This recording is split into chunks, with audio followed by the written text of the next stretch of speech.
Hello and welcome students, আশা করি তোমরা সকলে খুব ভালো আছো। জ্ঞানজ্যোতি কোচিং সেন্টার পক্ষ থেকে তোমাদের সবাইকে আরো একবার স্বাগত।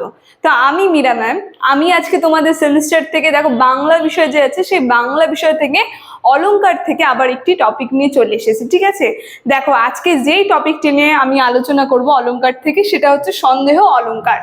এই সন্দেহ অলংকার নিয়ে কিন্তু আজকে তোমাদের সঙ্গে আলোচনা করবো। আমি আলোচনাটি শুরু করার পূর্বে তোমাদের ছোট্ট করে একটা ইনফরমেশন দিয়ে দিই। দেখো বোর্ডের কর্নারে তোমরা দুটো নাম্বার দেখতে পাচ্ছ, এটা হচ্ছে আমাদের জ্ঞানজ্যোতি কোচিং সেন্টারের অফিসিয়াল হেল্পলাইন নাম্বার। এখানে কিন্তু তোমাদের অনলাইনে ক্লাস করানো হয়, তার সঙ্গে তোমাদের নোটস দেওয়া হয়।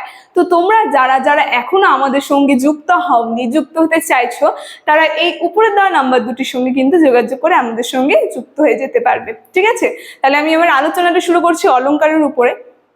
আলোচনাটি শুরু করার পূর্বে তোমাদেরকে বলি একটু, এই যে অলংকার যে আছে, তোমাদের অলংকারের প্রত্যেকটা পার্ট কয়েকটা অলংকারের উপরে আমি আরো ভিডিও করেছি, যেমন বক্রোক্তি অলংকার, রূপক অলংকার, উপমা অলংকার। এইগুলো অলংকারে কিন্তু অলংকারের উপরে বেশ কয়েকটা ভিডিও করা হয়েছে। তো তোমরা যদি সেই ভিডিওগুলি না দেখে থাকো, অবশ্যই সেই ভিডিওগুলি একবার দেখে নেবে, যেগুলা তোমাদের সিলেবাসে আছে যে অলংকারের টপিকগুলো। ঠিক আছে, তো এই আলোচনাটি আমি শুরু করছি। দেখো আজকে যে অলংকারটা নিয়ে আলোচনা করব সেটা প্রথমেই বললাম সন্দেহ অলংকার। এই অলংকার যে আছে এটা একটা সাদৃশ্যমূলক অলংকার। ঠিক আছে, সন্দেহ অলংকারটা হচ্ছে সাদৃশ্যমূলক অলংকার। এর সংজ্ঞাটা আর উদাহরণটা আমি লিখেছি। তো সংজ্ঞাটা আলোচনা শুরু করার পূর্বে তোমাদেরকে বলি যে আসলে সন্দেহ অলংকারটা কি।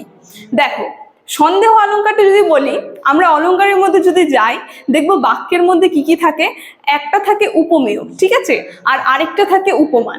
তো এই যে উপমেয় এবং উপমান যে থাকে একটা বাক্যের মধ্যে, সেই বাক্যের উপমেয় এবং উপমানের দুটার মধ্যে কি হয়, একই ধরনের সন্দেহ ধরা হয়। মানে উপমেয়তে যে সন্দেহটা থাকবে, উপমানের মধ্যে সেই সন্দেহটা থাকবে।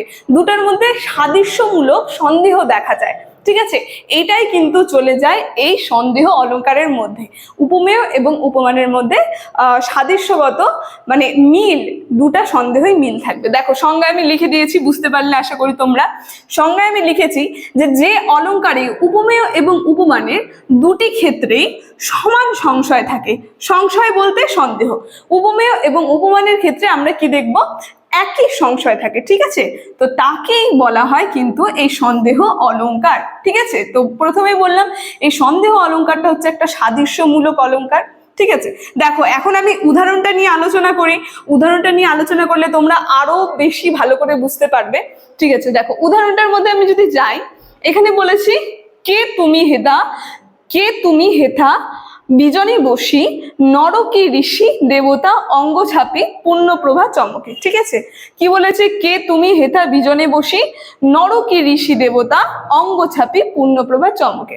দেখো প্রথম বাক্যতে যদি চলে যাই, এই যে এখানে প্রথমে কি দেখবো, তুমি। এই তুমিটা হচ্ছে একটা উপমেয়। ঠিক আছে, এই বাক্যে তুমিটা হচ্ছে উপমেয়। এই বাক্যটাতে আমরা দেখতে পাচ্ছি যে তুমিটা যে এটা একটা ব্যক্তিবাচক সন্দেহ হচ্ছে। মানে বলছে যে এটা কে, তুমি আসলে কে, মানুষ না কি বা যেই হোক, তুমি একটা কিছু হবে, তুমি কে। এবার পরের বাক্যতে যদি দেখে যাই, এটা নিয়ে সংশয় মানে সন্দেহ। এবার পরের বাক্যতে যদি দেখে যাই, দেখো নর কি ঋষি দেবতা, এই যে এই লাইনটার মধ্যে নর, নর বলতে মানুষ, একটা ব্যক্তিকেই বোঝাচ্ছে। ঋষি বলতেও ব্যক্তি, দেবতা বলতে একটা ব্যক্তিকেই বোঝাচ্ছে। যাই হোক, তো এটাও কি হয়ে গেল, ব্যক্তিবাচক সন্দেহ হয়ে গেল। প্রথমটাও তুমিটাও কিন্তু ব্যক্তিবাচক সন্দেহ ছিল, আর এইখানে যে নর ঋষি দেবতা, এটাও কিন্তু ব্যক্তিবাচক সন্দেহ। তো এই যে উপমেয় এবং উপমানের মধ্যে একই ধরনের সন্দেহ বলতে সংশয় হচ্ছে, একদম সাদৃশ্য একই ধরনের সংশয় দেখা যাচ্ছে। তো যেই অলংকারের মধ্যে এরকম সাদৃশ্যমূলক সংশয় দেখা যায়, সেটাই কিন্তু চলে যায় এই সন্দেহ অলংকারের মধ্যে। ঠিক আছে, তো আজকে সন্দেহ অলংকারের আলোচনাটি আমার এতটুকুনি ছিল। আশা করি তোমরা বুঝতে পেরেছো। আলোচনাটি আমি এখানে শেষ করছি। ভিডিওটি যদি তোমাদের ভালো লেগে থাকে, অবশ্যই like, comment, share and subscribe করে দেবেন। Thank you.